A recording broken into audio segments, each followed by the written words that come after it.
The public outcry still soaring tonight over a 6-month sentence slapped on former Stanford University freshman Brock Turner for sexually assaulting a 22-year-old woman while she lay unconscious next to a dumpster outside this frat house last year.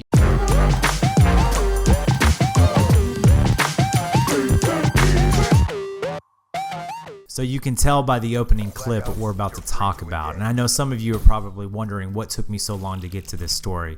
Honestly, it was just waiting for it all to completely unfold before I threw my 2 cents in. What's going on, guys? Great Disciple back with another video. In the background, real quick, someone asked me to show some of my warm-up games. When I first jump on, how I get my shot down. Here you go. It's core TDM. It's on Nuketown, 2 very quick TDMs. I'm messing around with the Guardian because I'm trying to complete a challenge. You guys, I never play with the Guardian, but it is a lot of fun. So just watch. If you have questions about it, just put it down below and I'll answer them for you. Okay. So unless you've been living under a rock, you have probably heard the story that took place in Stanford. Now, me personally, when this first broke, I had no idea. I don't have TV in my house, okay, and I don't have Facebook. We removed cable TV about 8 months ago. I watch Netflix every now and then. If I want news, I'll go to Fox or I'll go to CNN online and I'll read some stories. Sometimes I catch stories like on the front page of Yahoo or whatever. And so I'm sitting on the couch at night with my wife, and we had just put our kids down, and she's looking at her phone, and she said, "Oh my goodness, have you heard about this story about that athlete who raped that girl?" And I just kind of looked at her confused, as in, we hear these stories all the time. Like, what's the big deal? I first thought that she was speaking about the story that took place at the University of Baylor University down in Waco. If you guys haven't heard that one, you can Google it and look into it. It's a crazy story. And she said, no, the one that took place in Stanford. And I was like, well, so what? So there was a rape in Stanford. What's the big deal? And she's like, well, the father wrote a letter to the judge. And I was like, okay. She's like, read this letter. And it wasn't a very long letter, and I was blown away by it. And that's what took it to the forefront of America's attention, was this letter that the father wrote. Okay, first, let me tell you the story real quick, and then we'll talk about this. All right, so on January 18th, 2015, is about 1 o'clock in the morning, there were 2 male Stanford graduate students riding their bikes through campus, okay? And they spotted a man on top of a woman near a dumpster. Okay, this is Stanford. And you catch a man, on top of a woman behind a dumpster. I mean, anyways, the woman didn't appear to be moving. She looked unconscious. So the 2 students approached the man on their bikes, and as soon as he saw them coming, he got up and he ran. He left the woman unconscious and partially naked on the ground. One of those 2 graduate students chased him down, tackled him, and held him while the other one called the police. And thank God he did this. The man was later identified as Brock Turner. Now, Brock Turner was a student at Stanford, and he was a swimming star. All right, I mean, we got an Olympic hopeful on our hands. And so he's charged, and he's brought up before the judge, right? And, we got a jury. There were 3 charges, okay? The first one was assault with intent to commit rape of an intoxicated woman. Number 2 was sexually penetrating an intoxicated person with a foreign object. And number 3 was sexually penetrating an unconscious person with a foreign object. You take all those together, you're looking at a maximum sentence of 14 years. They go to trial.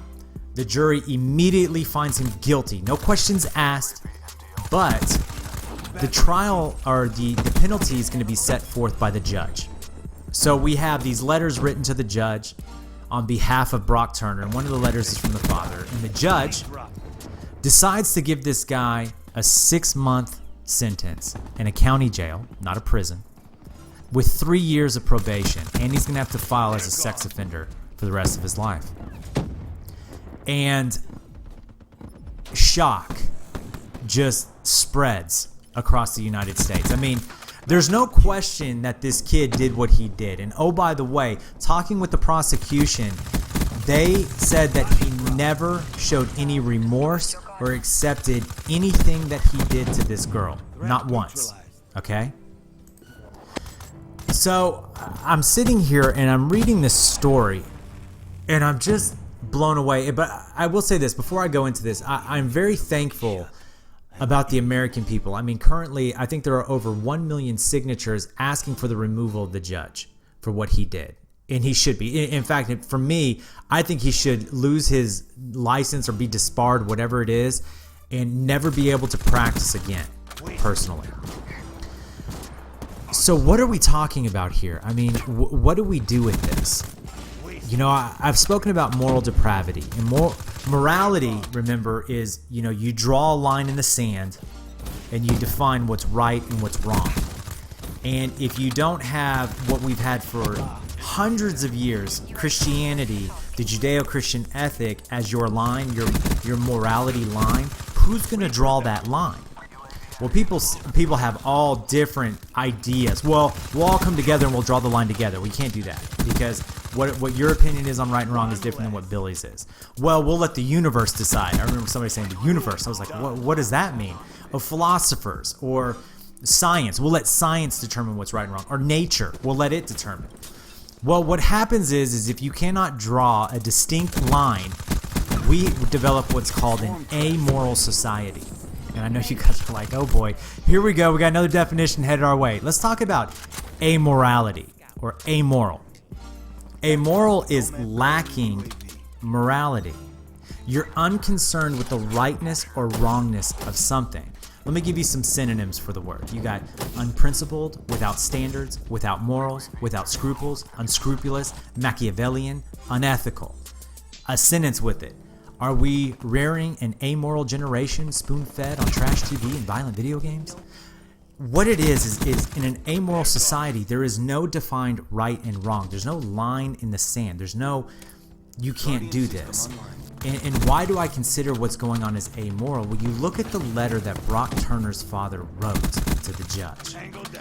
You know, begging the judge for leniency for his son because his son is quote-unquote a good kid who made a mistake.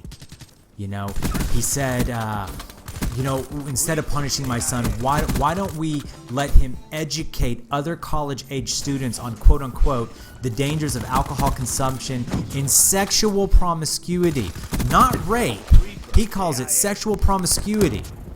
And then he says, you know, why punish my son for, you know, by boiling it down to what happened to quote-unquote 20 minutes of action. Now, I know every single one of you have probably heard that by now in the news. Instead of calling this rape, which there is no doubt in anybody's mind in the entire world that he raped this girl, his father called it 20 minutes of action. That, my friends, is an amoral statement. And if you watch the news and you listen to commentators and you see these stories unfold, you are noticing that we are living in a very amoral society. Instead of using amoral, you could also use the term secular.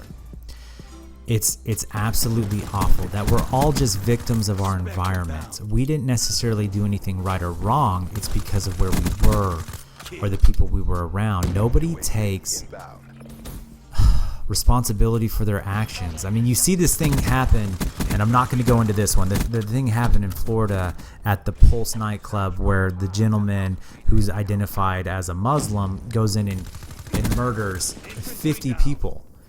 And the first thing that people want to do is call out blame. So they call homophobia, and people call out for gun control. Immorality, man. Leave your comments down below. I'm curious what you guys think about this story. Let's start a conversation. As always, if you got something out of it, hit the thumbs up button and subscribe for more. I'll see you in the next one. Bye.